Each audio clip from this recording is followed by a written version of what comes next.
Picture this, a hero soaring through ancient skies on a winged horse, locked in deadly combat with a fire-breathing monster. Sounds like something from a fantasy movie, right? Well, the Greeks told this story thousands of years ago. Meet Bellerophon, the original flying ace of mythology. But here's the twist that makes this tale unforgettable. This isn't just another hero saves the day story. Bellerophon conquered the impossible, tamed the untamable, and defeated creatures that gave nightmares to entire kingdoms. Yet his greatest enemy wasn't any monster, it was his own pride. The irony is almost poetic. A man who could ride Pegasus and slay the mighty Chimera couldn't master the one thing that destroys more heroes than any beast ever could. His hubris would transform him from the ancient world's greatest champion into its most tragic, cautionary tale. Get ready for a story where divine gifts become curses, where victory plants the seeds of destruction, and where reaching for the heavens leads to the hardest fall of all. This is the complete saga of Bellerophon, part triumph, part tragedy, entirely unforgettable. Bellerophon started life with everything going for him. Born as Prince Hipponis in the wealthy city of Corinth, he had royal blood, good looks, and all the privileges that came with palace life. The gods seemed to smile on this young prince from day one. But fate had other plans brewing. During what should have been routine training with his brother Deliades, disaster struck. Some versions say it was an accident during athletic competition. Others claim it happened during hunting. Either way, Bellerophon's spear found its mark in the wrong target, his own brother. The guilt hit him like a mountain avalanche. Patricide was one of the worst crimes in ancient Greece. Even accidental killing of family members carried a terrible curse. The blood on his hands wasn't just physical, it was spiritual poison that demanded purification. Corinth became a prison for the grieving prince. Every street corner whispered his shame. Every citizen's glance reminded him of his crime. The city that had been his kingdom now felt like his tomb. Pack your bags, Bellerophon. Exile time. He left everything behind. His throne, his wealth, his identity as a prince. The road ahead led to Tiryns, where King Proetus ruled. Little did Bellerophon know that this journey to cleanse his soul would lead him into even deeper trouble. Sometimes trying to fix one problem just creates 10 new ones. King Proetus welcomed the exiled prince with open arms. The laws of guest friendship were sacred in ancient Greece. A host had to protect his guest, no matter what crimes might stain their past. Bellerophon found shelter, food, and a chance to start fresh. But Queen Antaya had other ideas when she laid eyes on the handsome young hero. Modern folks might call it a midlife crisis, but the Greeks called it dangerous desire. The queen developed what we'd politely call inappropriate feelings for her house guest. Antaea's advances were bold and persistent. She cornered Bellerophon in palace corridors. She sent him love notes through servants. She probably practiced her accidentally bumping into him routine. Talk about making someone uncomfortable at the dinner table. Bellerophon faced an impossible choice. Accepting her advances meant betraying his host's trust, a crime against divine law. But rejecting a queen wasn't exactly safe either. He chose honor over safety, firmly but respectfully declining her offers. Hell hath no fury like a queen scorned.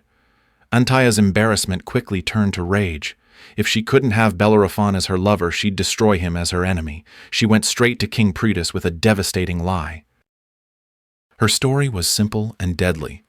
Bellerophon had tried to force himself on her. She claimed the young hero had attempted rape, one of the most serious accusations in ancient society. Proetus believed his wife without question. The very laws that had protected Bellerophon now turned against him. King Proetus faced a divine dilemma. Guest friendship laws prevented him from directly harming Bellerophon. You couldn't just murder someone under your protection. The gods would curse you for generations. But letting an alleged rapist walk free wasn't an option either. So Proetus came up with a solution both clever and cruel. He would send Bellerophon away with a letter to his father-in-law, King Iobates of Lycia. The message would be sealed, its contents hidden from the messenger. Classic, let someone else do the dirty work strategy. The letter itself became famous in ancient literature. These Bellerophontic letters were the original death warrants delivered by unwitting messengers.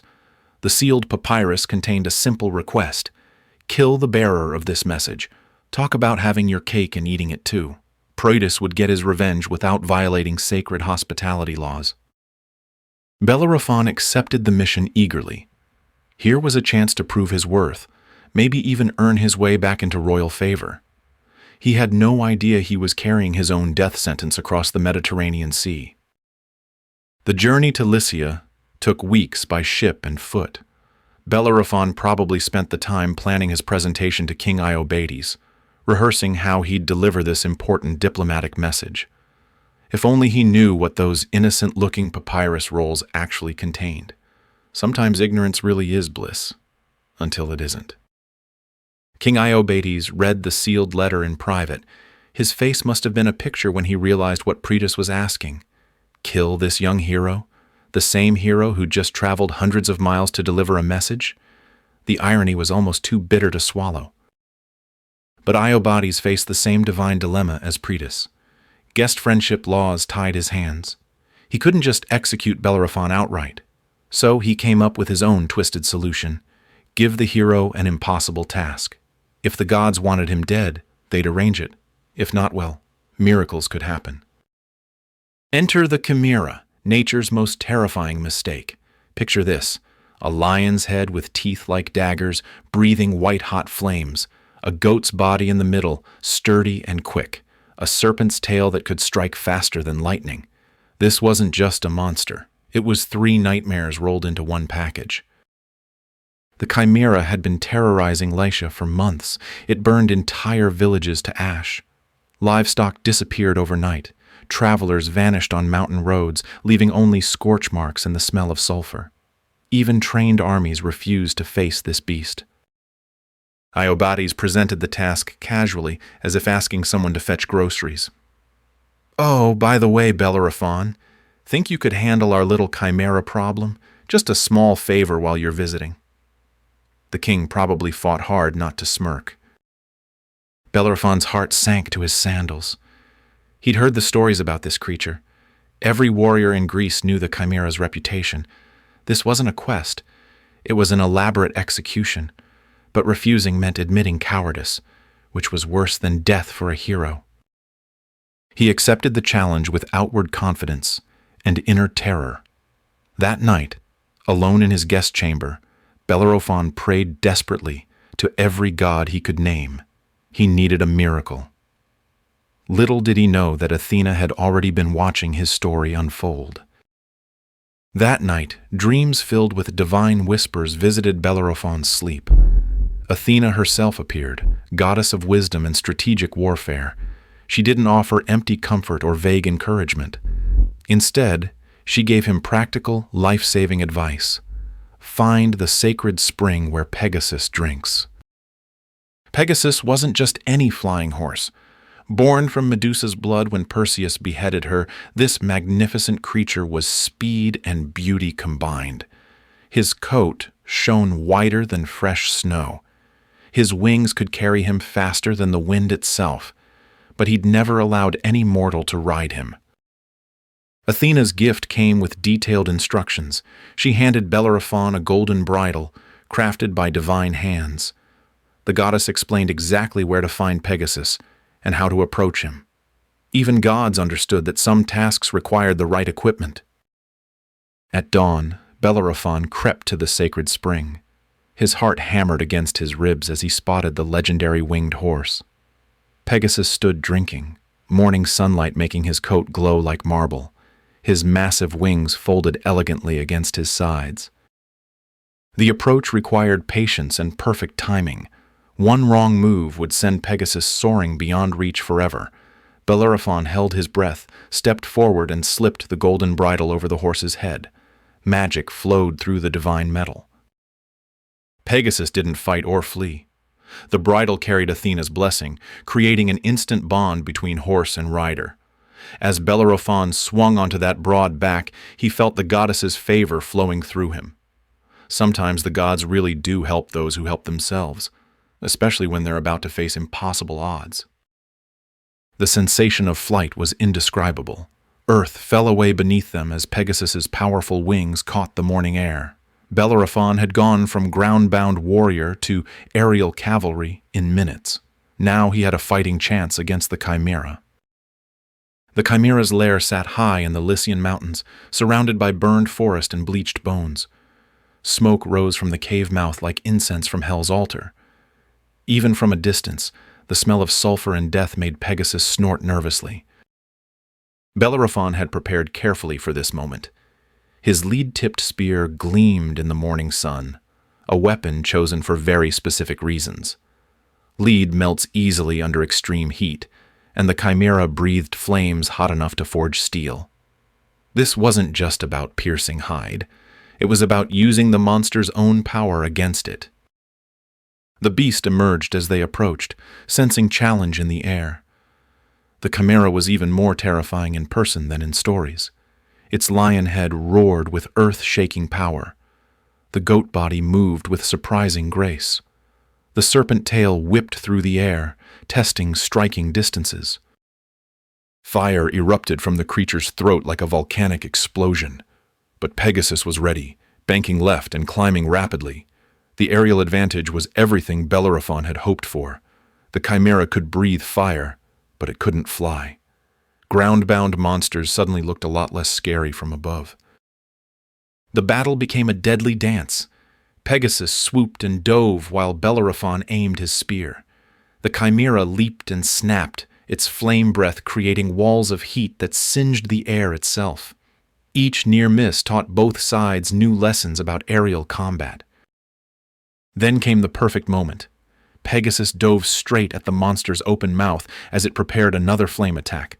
Bellerophon drove his lead-tipped spear deep into the creature's throat. The Chimera's own fire did the rest. The lead melted instantly, flowing down into the beast's stomach like liquid death. The mighty Chimera collapsed, poisoned by molten metal and its own flames. Its roars faded to whispers, then silence. Bellerophon had achieved the impossible. He'd killed the unkillable monster. Sometimes the best strategy is turning your enemy's strength into their weakness. Victory tasted sweeter than ambrosia as Pegasus landed beside the fallen beast.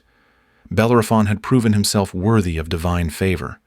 But this triumph was just the beginning of his legendary adventures, and the first step toward his eventual downfall. King Iobates stared at the returning hero in disbelief.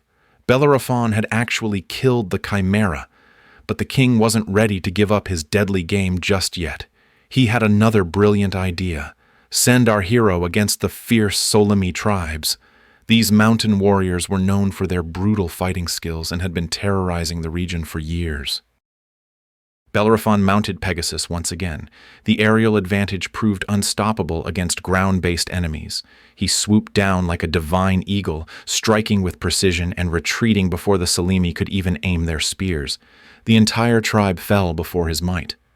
Talk about having the high ground. Still not convinced this was divine intervention, Iobates tried one more deadly test. He sent Bellerophon against the legendary Amazons. Those warrior women who made grown men tremble. These weren't your average fighters. They were trained from childhood in combat, archery, and horseback riding. Many heroes had fallen to their arrows. But Pegasus gave Bellerophon advantages the Amazons had never faced. He attacked from angles they couldn't defend against. Their arrows couldn't reach the flying horse's altitude. Their cavalry charges meant nothing when their enemy struck from the skies. Victory came swift and decisive. Word of these impossible triumphs spread like wildfire throughout the ancient world. Merchants carried tales of the flying hero from city to city. Bards composed songs about his aerial battles. Even distant kingdoms knew the name Bellerophon. Finally, King Iobates had to face the obvious truth. The gods themselves were protecting this man. The king's attitude changed completely. He welcomed Bellerophon with royal honors and offered him his daughter Philono in marriage. Sometimes it takes 3 impossible victories to convince a stubborn king.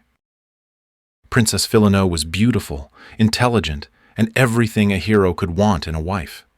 Their wedding became the celebration of the century in Lycia. Kings and nobles traveled from distant lands to witness the union. Bellerophon had gone from exiled wanderer to royal son-in-law in record time. King Iobates officially named Bellerophon as his heir to the Lycian throne. Our hero now commanded vast armies, controlled rich trading routes, and ruled over prosperous cities. His treasury overflowed with gold and precious gems.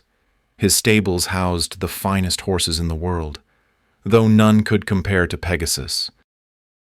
Bellerophon and Phileno had children who inherited their father's courage and their mother's wisdom. Their sons would grow up to become great warriors and leaders. Their daughters were sought after by princes across the Mediterranean. The bloodline seemed destined for eternal greatness. Fame followed Bellerophon everywhere he went. Sculptors carved his image in marble. Poets compared lesser heroes to his mighty deeds. Even rival kingdoms spoke his name with grudging respect. He had achieved what every mortal dreamed of, immortal glory while still alive. But here's the thing about reaching the absolute peak of success. There's nowhere left to go but down. And Bellerophon was about to discover that the higher you climb, the farther you can fall. Success has a way of planting dangerous seeds in a hero's mind. Years of constant praise began changing Bellerophon's perspective.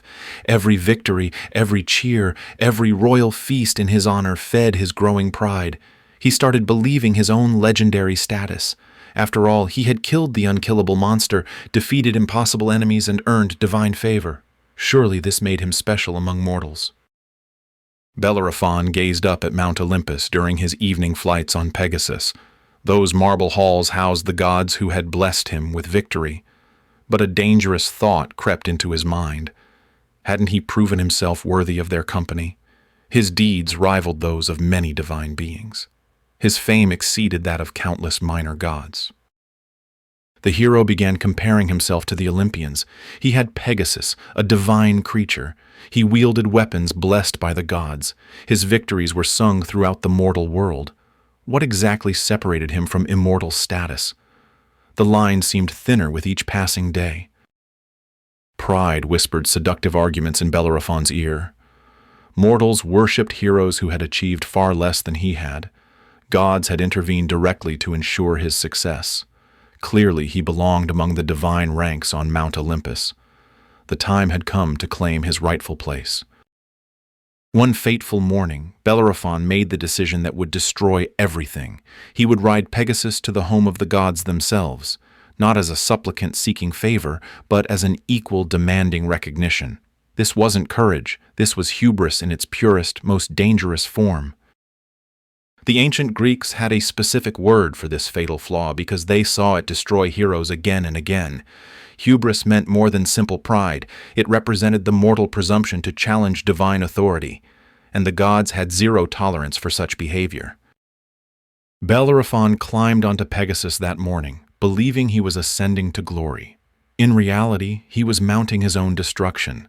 Sometimes the greatest heroes create their own worst disasters. Pegasus spread his magnificent wings and began the ascent toward Mount Olympus. Higher and higher they climbed past the clouds where eagles dared not fly. The mortal world shrank to a distant patchwork below. Bellerophon felt intoxicated by the thin air and his own audacity. He was actually doing it, approaching the realm of the gods. But Zeus had been watching this presumptuous flight with growing anger. No mortal, no matter how heroic, had the right to enter Olympus uninvited. The king of gods decided to teach Bellerophon a lesson he would never forget. Zeus summoned a tiny but deadly ally, a gadfly, buzzing with divine fury. The insect struck Pegasus right behind the ear, one small sting, but it carried Zeus's wrath. The winged horse reared up in shock and pain, his powerful wings beating frantically. Bellerophon, caught completely off guard, lost his grip on the reins. For a terrifying moment he hung suspended in the sky. Then gravity claimed its victim. Bellerophon plummeted from the heavens like a falling star. Down, down, down he tumbled through the clouds he had so proudly ascended. The ground rushed up to meet him with unforgiving speed. His screams echoed across the empty sky as he fell. The hero survived the impact, but barely. Some versions say he landed in a thorn bush that broke his fall but left him permanently blinded. Others claim he hit soft marshland that saved his life but crippled his legs forever. Either way, the man who had once soared with the gods now lay broken on the earth. Pegasus, meanwhile, continued flying straight to Mount Olympus. Zeus welcomed the winged horse with honor and made him the bearer of divine thunderbolts. The steed had chosen correctly, loyalty to the gods over loyalty to a presumptuous mortal. Smart horse, terrible timing for Bellerophon. The mighty hero who had once killed the Chimera now struggled to walk without stumbling. Bellerophon's injuries left him a shadow of his former self, blind, lame, and utterly alone. Word of his fall spread as quickly as news of his victories once had, but now people whispered about divine punishment rather than heroic glory. His wife Philono couldn't bear seeing her husband's transformation from celebrated champion to broken wanderer. His children grew ashamed of their father's disgrace. King Iobates withdrew his support, fearing association with someone who had clearly offended the gods. Former friends crossed streets to avoid meeting Bellerophon's sightless gaze. The ex-hero became a homeless drifter, stumbling through lands where statues once honored his name. People threw stones instead of flowers now. Children ran from the scarred beggar who claimed to be the great Bellerophon. Who would believe such a pathetic figure had once ridden Pegasus through the clouds? Years dragged by in misery and isolation. Bellerophon wandered the earth like a living ghost, sustained only by bitter memories of his former glory. He had no friends, no family, no purpose. The gods ignored his prayers, and mortals shunned his presence. Death, when it finally came, arrived as a mercy rather than a tragedy. The irony was perfect and terrible. Bellerophon had achieved his greatest victory by accepting divine help humbly. His greatest defeat came from rejecting divine authority proudly. The hero who had conquered monsters couldn't conquer his own ego. Sometimes our worst enemy lives inside our own heart.